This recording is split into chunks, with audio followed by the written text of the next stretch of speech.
Coucou, aujourd'hui on va parler du dernier Star Wars et de la science qu'il y a derrière la planète Krayt. Aujourd'hui on va faire de la pédologie. La pédologie c'est la science du sol. Alors non, ça n'a pas la même racine que pédophile et oui, ils l'ont vraiment appelé comme ça. Donc le sol de Krayt, c'est cette immense plaine blanche qui est en fait du sel, en dessous duquel se trouve une poudre rouge vif qui donne ses effets cinématiques magnifiques pendant les batailles de Krayt. Alors on sait que c'est du sel parce qu'il y a un gars qui le lèche et qui dit que c'est du sel. C'est le moment sécurité, on ne lèche jamais un sol d'une planète inconnue.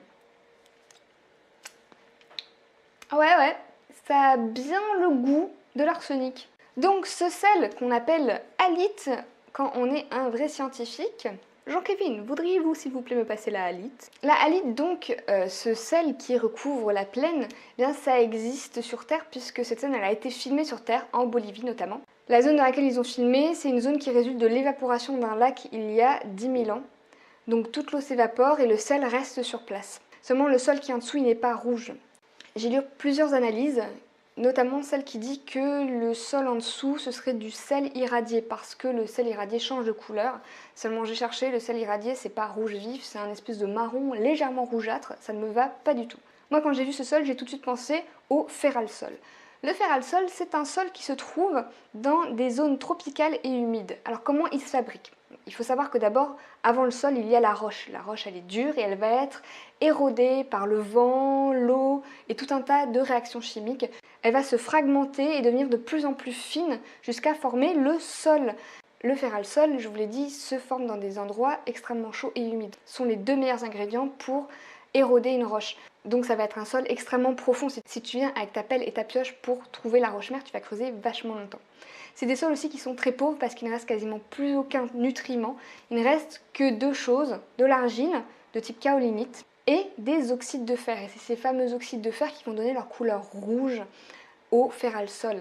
Alors si tu creuses dans les alentours, dans un milieu plutôt tempéré comme ici, tu vas tomber près des ruisseaux sur des petits bouts de rouge qui sont aussi des oxydes de fer. Donc là je t'ai mis une photo de ce que moi j'ai trouvé à côté d'un ruisseau.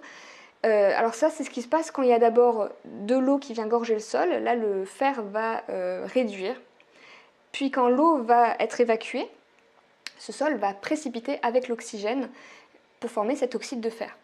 Donc le ferral-sol, ce sont ces oxydes de fer, donc du fer plus de l'oxygène, et en plus ce qui est super bien c'est que c'est un sol qui est très fin, c'est de la poussière, et ça correspond complètement aux effets visuels qu'on a dans le film.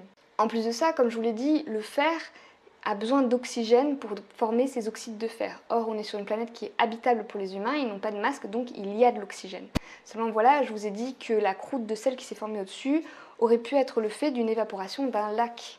Et un lac, ça veut dire de l'eau. Et quand l'eau rentre dans le sol, elle sature le sol et très rapidement, il n'y a plus d'oxygène. Tout l'oxygène est consommé et on se retrouve dans un sol complètement anoxique. Donc on ne peut pas avoir d'oxyde de fer dans un sol gorgé d'eau.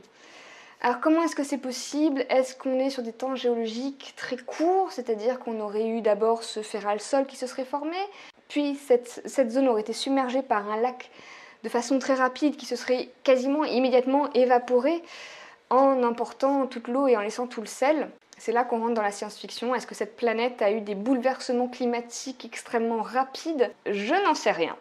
Avant de partir, j'aimerais vous parler d'un truc génial que j'ai trouvé pendant mes recherches. Il y a cette fille qui fait des cupcakes en forme de sol. Alors là, je vous montre le ferral-sol cupcake. Mais elle en a fait vraiment plein d'autres. Donc si vous êtes fan de pédologie, que c'est un sujet qui vous intéresse, allez absolument voir son article sur les cupcakes sol. En plus, ça a l'air délicieux. Voilà, c'est tout ce que j'avais à dire aujourd'hui. Si vous n'avez pas encore vu Star Wars, allez le voir. Bon, personnellement, je l'ai aimé, mais c'est pas le sujet de cette vidéo. Et quand vous verrez ce magnifique ferral-sol couvert de cette couche d'halite, sentez-vous très scientifique et dites à votre voisin « moi je sais comment il a été fabriqué ce sol ». Bye!